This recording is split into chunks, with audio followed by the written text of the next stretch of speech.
Hey everyone, it's Nick Cup here with episode 6 of Morning Minutes, hoping to come at you with some simple, smart advice. I've been getting a lot of good feedback from some people in the comments and by direct message about these videos, so thank you for that. I really, really appreciate it. It makes me feel really good, and I'm hoping that you guys are getting some serious value from these, and they're a lot of fun to make, so we'll keep on with it.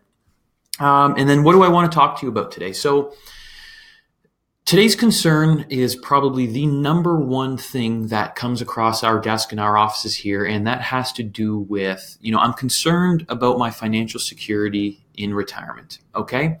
So, full disclosure, that's our bread and butter service here, and that has to do with, how much actual money do I need to save for retirement, and then which bucket does that money come from when I'm in retirement? Basically, all the number crunching involved for those is something that we do. Now, all of those things being said, and sorry, actually, before I get into that, I might get a little bit feisty about this because this is a topic that I'm incredibly passionate about, and it's a common one, and it. Not to say it upsets me, but I don't want this problem to exist anymore because, again, it's a big one.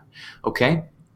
Anyway, when dealing with clients and prospective clients and talking to people about this stuff in general, I find that the financial stress or anxiety it usually revolves around. I'm going to put my pen down. It usually revolves around 4 or 5 key areas. Okay, so I'm going to go over them very briefly with you right now. So first, there's most people know that it's important to think about saving for retirement and this stuff, but there's just so many things going on that most people don't know where to start. So they're overwhelmed with the startup process, and most people they need some sort of a nudge to get going.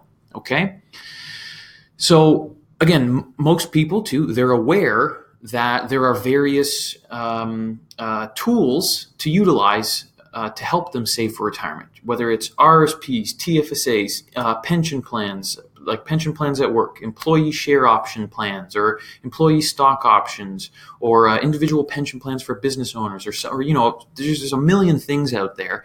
But a lot of people, they're not entirely sure if I should be using this one or that one and to what extent. Okay, so there's a bit of a knowledge gap there. All right. What am I on? Thirdly, so most people, they're busy. Okay, most people don't have the time to look at this stuff, and again, it's not top priority either. Saving, as we like to say, it's tomorrow's problem, right? There's no instant gratification. If I do this today, I immediately receive some sort of a reward or feedback. No, it's a very long-term process. Okay, so and people don't have the time or the inclination to really evaluate how they're doing, if they're on track, and all of those things. So there's opportunity cost because me spending time focusing on this is time away from spending time with my family or working and doing other high value items that I do that are worthwhile for me. Okay, so like I said, there's opportunity cost, there's a time gap, and things of that nature. Okay.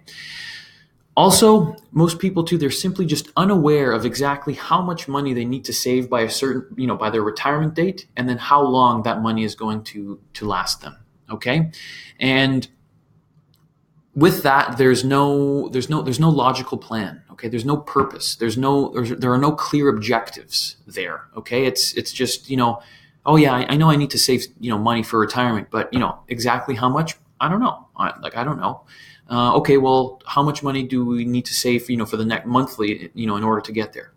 I don't know, right? Like that's an answer that you should know. Okay, and again, if you don't know, that's probably why you're having financial stress and financial anxiety, right?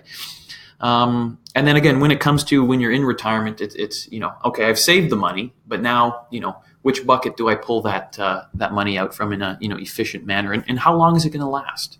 Okay, so there's a cash flow logistics issue there. Okay. Now, if that sounds like you, okay, and you have some of those issues there, I would highly, highly, highly advise you speak with a certified financial planner. Yes, again, I'm making a case for myself or people in my industry and all that, but talk with a professional about it. Okay, that is literally the purpose that they are there for. This is why we exist in business. Okay, for example, I have no idea how to change the oil in my car or fix the brakes. I'm not going to do it because I'm going to crash. I'm going to go to the mechanic or the dealership to take care of that. I have no idea how to fix my furnace. I'm going to call, the furnace repairman.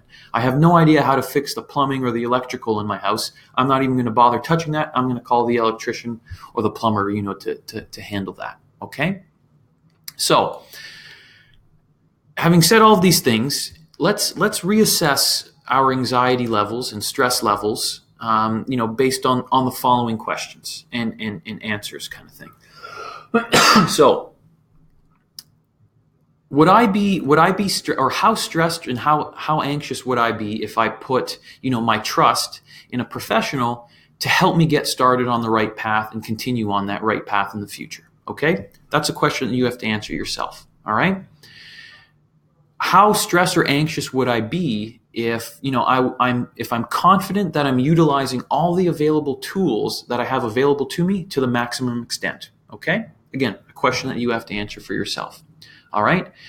How would I feel, or how stressed or anxious would I be if I delegated all of these tasks, to a professional, someone like a certified financial planner, for a nominal fee? People don't work for free, rather than doing it yourself. Again, you're shifting that opportunity cost away from you. It's okay. I mean, there's a cost associated with it, but it's not my problem now. It's, the professional's problem to deal with. Okay. That's why I'm hiring you for, right?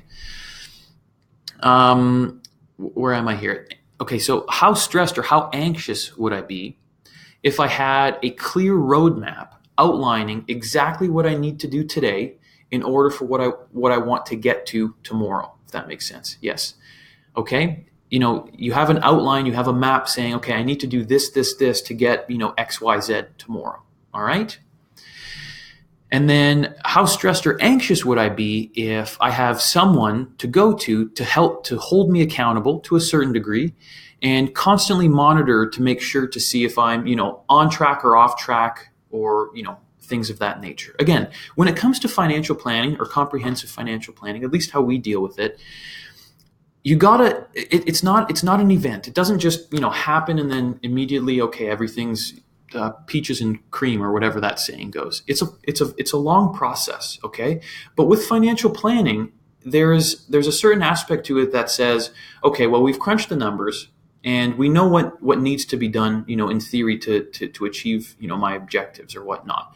And if I do, X, Y, Z, for the next 10, 15, 20, however many years, there's probably a good chance that I'm going to be successful in achieving that particular goal or that want or whatever. Okay. And again, things change. Life happens all in between those many years, and the plan changes. It's dynamic. It's not, it's not a one-time event and then, off you go to the races, right? It constantly changes, right? What happens if a life event happens? I lose a spouse. I become, seriously disabled and I can't work, or I get a critical illness or something like that. Okay.